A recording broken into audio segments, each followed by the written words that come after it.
Bonjour à tous, aujourd'hui je voulais vous parler de l'expérience d'achat lorsque vous achetez une voiture Tesla. Alors ça va concerner qu'une partie forcément de ceux qui regardent cette vidéo, une partie d'entre vous a peut-être déjà une Tesla, auquel cas partagez votre expérience en commentaire.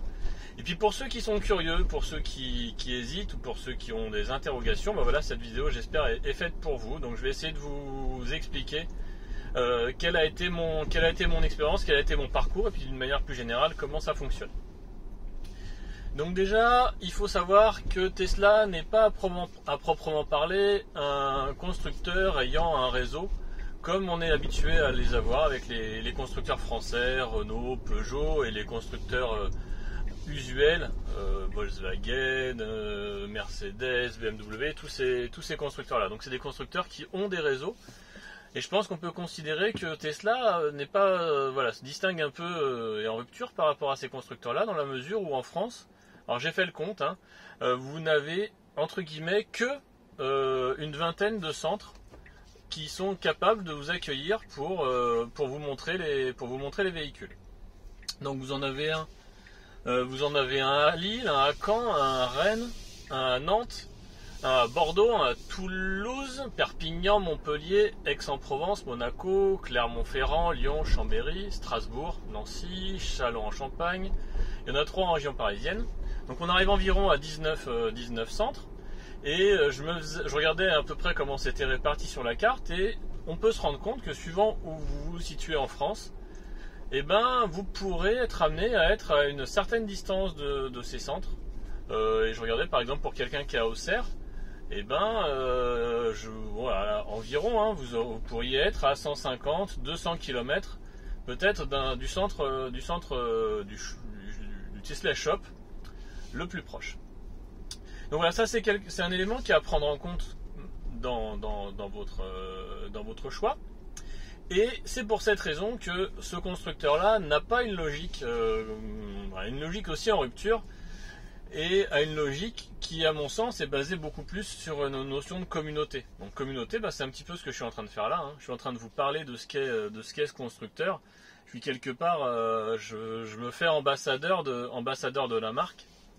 J'y ai techniquement aucun intérêt, mais on verra que justement Tesla fait des choses pour ses ambassadeurs.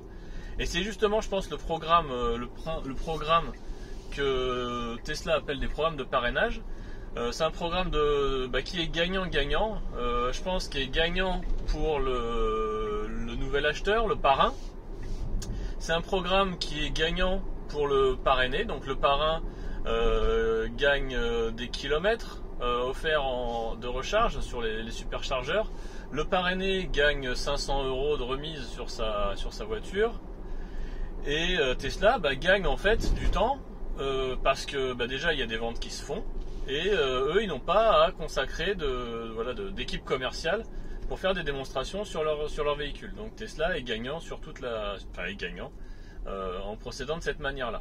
Je ne pense pas qu'une remise de 500 € remette en question de façon radicale les marges que fait le constructeur.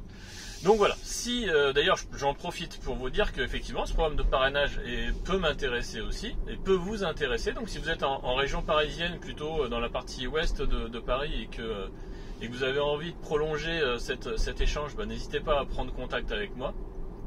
Donc voilà, en rupture dans le sens où vous pouvez vous rendre dans un shop, vous pouvez voir les voitures exposées, mais c'est pas la logique. La logique c'est plutôt une vente telle qu'on le ferait sur un site de vente en ligne, comme un Amazon, comme n'importe quel autre site. Voilà, vous allez acheter votre voiture en ligne.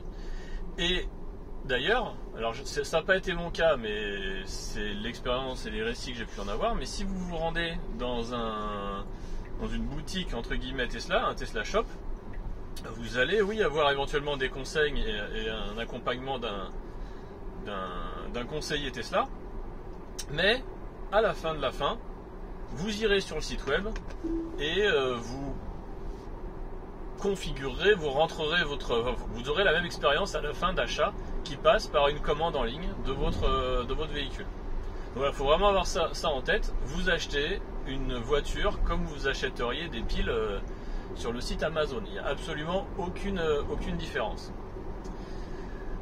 Et également un point qui est intéressant à noter, donc on le sait, hein, Tesla propose aujourd'hui deux gammes de véhicules. On va dire les gammes 3 et Y et les gammes S et X, qui ne sont pas tout à fait sur les mêmes montants, mais pour le coup l'expérience et l'accueil va être exactement la même. C'est-à-dire que vous achetez de la même façon une voiture à 40 000 euros que vous allez acheter une voiture à 130 000 euros. Donc c'est une approche extrêmement égalitaire des choses, hein. Vous n'allez pas être mûr-su, et éventuellement vous n'allez pas être reçu du tout en achetant votre modèle S Plaid ou votre modèle 3 Propulsion. C'est exactement la même chose et la même expérience. Donc c'est vraiment un élément à prendre en compte. Je pense qu'il y a beaucoup, et j'en fais partie, beaucoup d'acheteurs de Tesla qui sont aussi pour qui c'est la première expérience d'achat d'une voiture neuve. Et pour ceux-là, voilà, ils connaissent que ça. Pour ceux qui ont acheté des voitures en concession, avec la proximité, le conseil et du commercial, voilà, tout ça, vous ne l'avez pas forcément, et c'est compensé par une communauté, toutes les façons que vous pouvez avoir de vous renseigner sur le véhicule avant. Un autre élément à prendre en compte dans votre choix, hein, je parle des centres, des showrooms Tesla. Dites-vous que adossé à ces showrooms Tesla, bien souvent, vous avez un centre de service Tesla. Autrement dit, les endroits où vous ferez la maintenance et éventuellement les réparations sur votre voiture.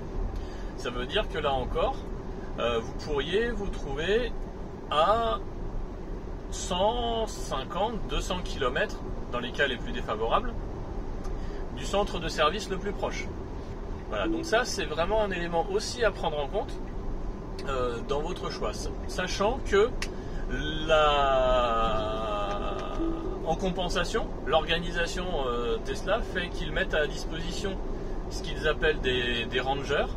Donc des rangers, ce sont des mécaniciens itinérants avec qui vous prenez rendez-vous et qui sont à même de faire un certain nombre d'opérations de maintenance sur votre véhicule sur site. C'est-à-dire qu'ils se rendent chez vous, ils se rendent où vous vous trouvez, à votre domicile, à votre travail, sur votre lieu de vacances, enfin, où vous soyez, sur rendez-vous. Et ils font des opérations de maintenance. Donc ils peuvent passer par des changements de calculateur, des changements de volant, l'installation d'un attelage, voilà, toutes ces choses qui se font en après-vente. Ils sont à même de le faire pour vous. Voilà, c'est un élément à prendre en compte et effectivement il faut avoir ça en tête.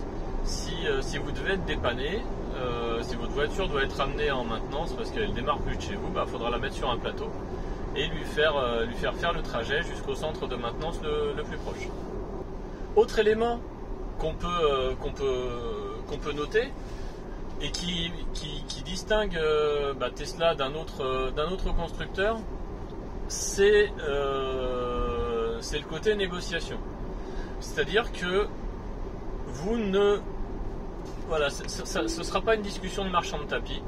Autrement dit, votre voiture, vous l'achetez en ligne, elle a un prix affiché et vous l'aurez sensiblement à ce prix-là. Alors vous pouvez bénéficier du bonus écologique, etc. Donc ça vous sera déduit. Mais voilà, on n'est pas à se dire monsieur le vendeur, faites-moi 7% s'il vous plaît sur ma voiture. Voilà, il n'y a pas de remise possible. Après, les remises, vous les avez éventuellement sur des modèles disponibles et en stock. Donc voilà, c'est ce que vous retrouverez, sur le site Tesla. Je vais vous montrer comment se passe une commande de voiture, que vous puissiez vous rendre compte de la simplicité à laquelle ça s'effectue. Alors là, le but pour moi, ça va être de vous montrer à quel point l'expérience est simplifiée quand il s'agit de dépenser quelques dizaines de milliers d'euros pour s'acheter un véhicule. Donc je me suis rendu sur le site de Tesla et voilà, sur ce site vous pouvez y choisir votre modèle. Vous avez les 4 modèles disponibles. On va rester sur la modèle Y. On va aller chercher une configuration personnalisée. Vous ne savez peut-être pas, mais le nombre de modèles et le choix des options est extrêmement limité. En l'occurrence, nombre de modèles, vous en avez 3. Modèle Y propulsion, transmission intégrale dual motor en version grande autonomie ou performance. On va se faire plaisir, on va prendre la performance. Un rappel des options intégrées, donc une vitesse améliorée, des jantes un peu plus grandes encore, des freins performance, suspension abaissée. Ça vous le voyez ici, ça, il s'embête à faire l'animation. Vous avez quelques petits centimètres qui s'abaissent. Vous avez une finition noire sur les phares, que vous n'avez pas sur la grande autonomie visiblement. Bon, restons sur la performance. Vous avez le choix des couleurs, donc 5 couleurs au choix, et là le choix c'est uniformisé sur l'ensemble de la gamme, que ce soit du Y propulsion aux performances. Avant, le Y propulsion n'était pas disponible en grey Quicksilver ni en Midnight Cherry Red. Donc maintenant, en France, si vous prenez un Y propulsion, vous pouvez avoir accès à ce type de couleur, ce qui n'était pas le cas jusqu'à il y a quelques mois. Donc restons sur la performance en Midnight Cherry, facturé 3200 €. Les jantes, vous n'avez pas le choix. L'attelage, vous pouvez l'ajouter. L'intérieur noir est de série, l'intérieur blanc est facturé 1200 €. Vous pouvez choisir d'ajouter le pilote, l'autopilote, les options d'autopilote, sachant que ça peut être ajouté par la suite, de même que le crochet d'attelage. Et voilà donc des indications août à septembre 2023. Donc là globalement il n'y a pratiquement pas de délai de livraison. Donc pour les impatients, vous serez satisfait de ne pas attendre. Et procéder au paiement. Quelques précisions sur le type d'achat que vous voulez faire. Donc, il vous rappelle le prix d'achat. Bon, les économies, ils sont mignons. Enfin, on va dire que vous avez gagné de l'argent en dépensant 64 000 €. Et un acompte à payer de 250 €. Cet acompte, il est, comme il le précise ici, non remboursable. C'est-à-dire que vous pouvez à tout moment renoncer à votre commande. Vous pouvez éventuellement la modifier. Si vous modifiez la commande, eh bien, vous ne les perdez pas, ces 250 €. Par contre, si vous allez chercher une voiture en stock, là, c'est un petit peu plus hasardeux. Et il est possible, dans certains cas, que vous perdiez votre commande. En tout cas, ça a l'air d'être un petit peu au cas par cas, de ce que j'ai pu lire.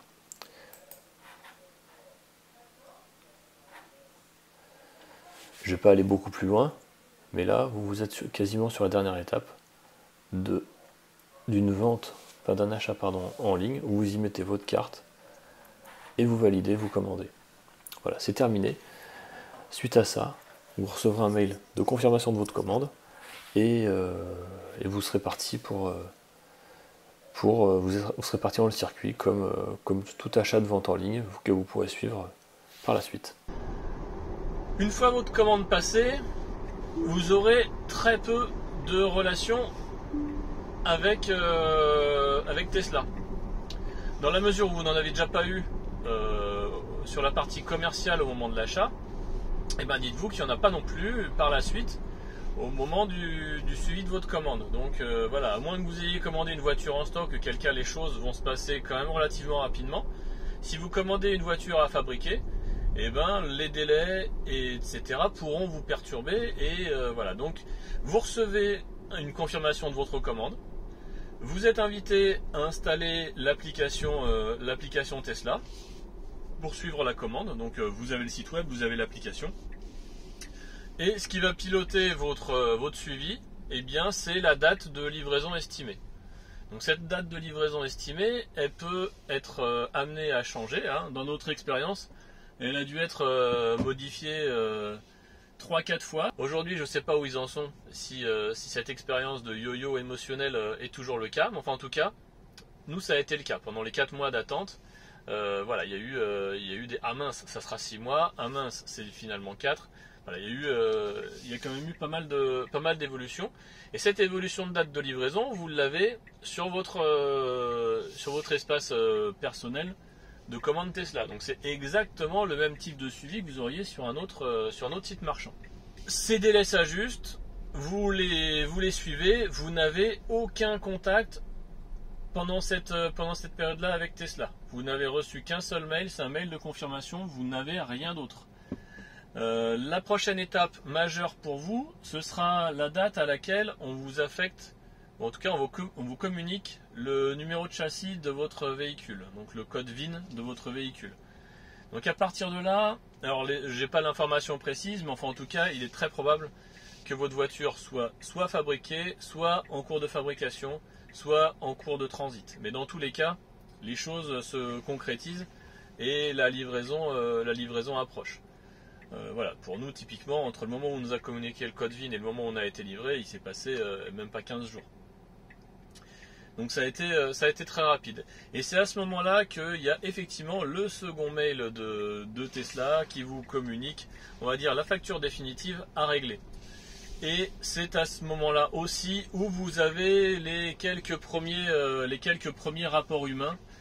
Et vous avez un Tesla Advisor qui va prendre contact avec vous, qui sera à même de répondre à vos questions. Donc quand j'ai regardé l'historique de mes échanges avec Tesla, effectivement j'ai retrouvé quelques échanges avec ce Tesla Advisor pendant toute la période où il s'agit de régler la voiture. On va être franc.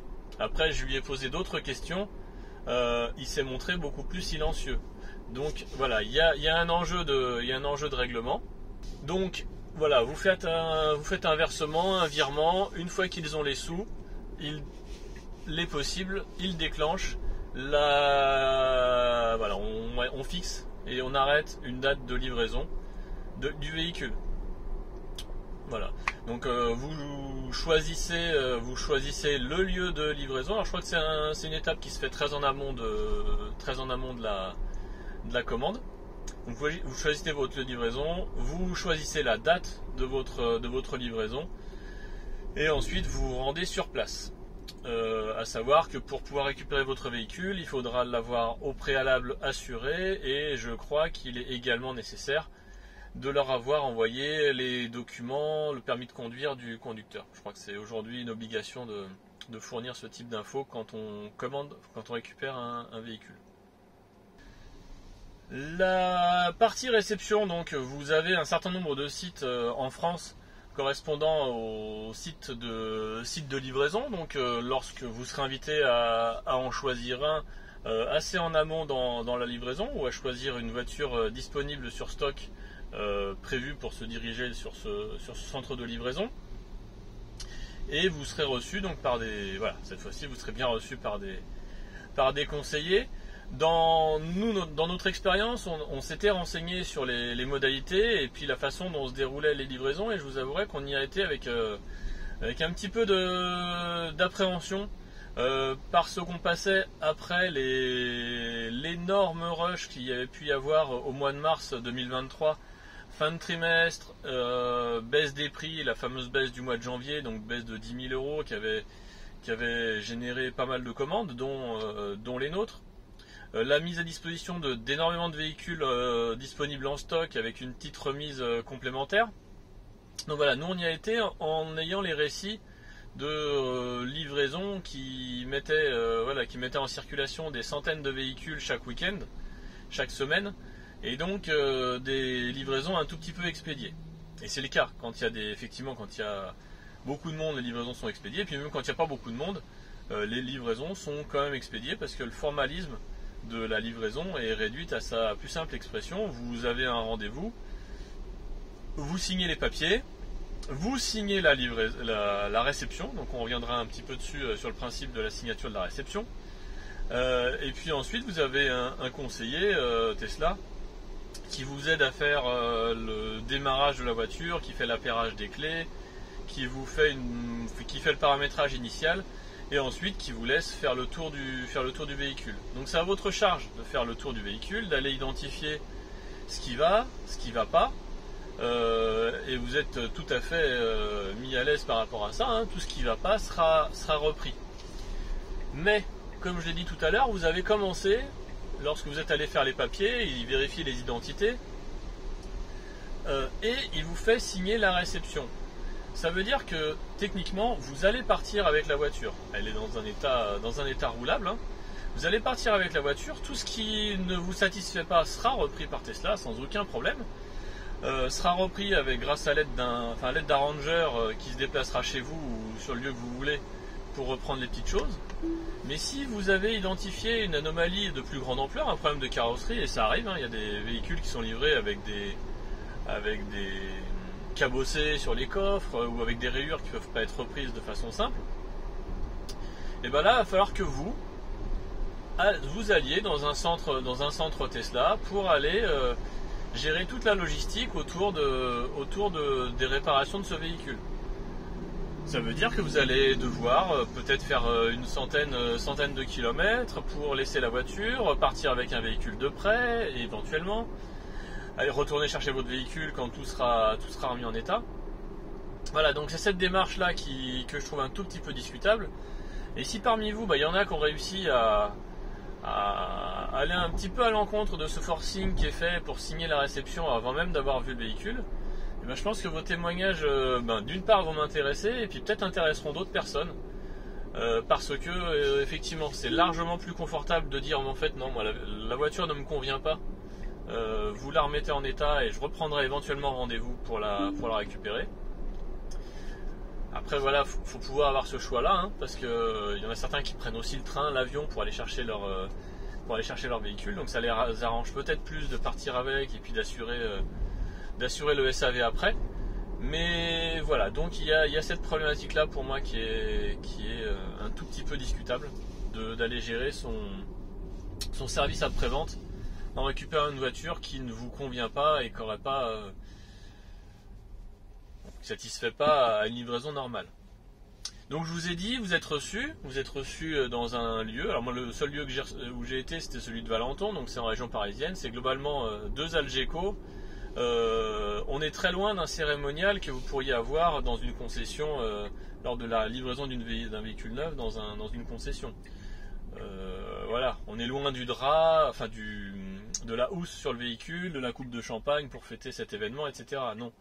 Là, vous allez être reçu par des personnes très polies, très aimables, qui auront la gentillesse de vous proposer un café, voire une petite bouteille d'eau pour vous rafraîchir, et ensuite qui vous accompagnera sur un parking pour aller faire connaissance avec votre nouveau véhicule.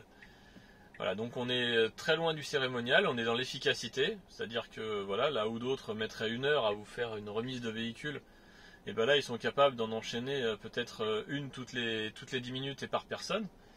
Donc voilà, on se retrouve dans le même type d'optimisation en fait, on est dans l'efficacité, le minimalisme, et on limite au maximum tout ce qui est intervention humaine dans le dispositif de livraison. Donc voilà, c'est une approche, ça perturbe évidemment un peu, mais finalement sur tout le temps que vous passerez avec votre véhicule, ce moment correspondant à la livraison, ce sont quelques minutes, et donc voilà, ça se passe bien, vous en gardez un bon souvenir. Ça se passe moins bien, finalement je vous dirais pratiquement peu importe, parce que derrière voilà, vous avez le véhicule et il vous satisfait probablement dans la majorité des cas, et puis dans les quelques cas où il ne satisfait pas en première instance, il satisfera après la reprise par Tesla, et vous aurez le véhicule qui vous correspond. Voilà, donc c'était la fin de la partie réception. Ensuite, sur la disponibilité des rangers, je l'ai dit tout à l'heure, pas des rangers, des Tesla Advisor, les fameux contacts humains que vous pourrez avoir. Alors déjà, je pense que rares sont ceux qui sont capables de les avoir au téléphone, hein. C'est beaucoup des échanges par mail.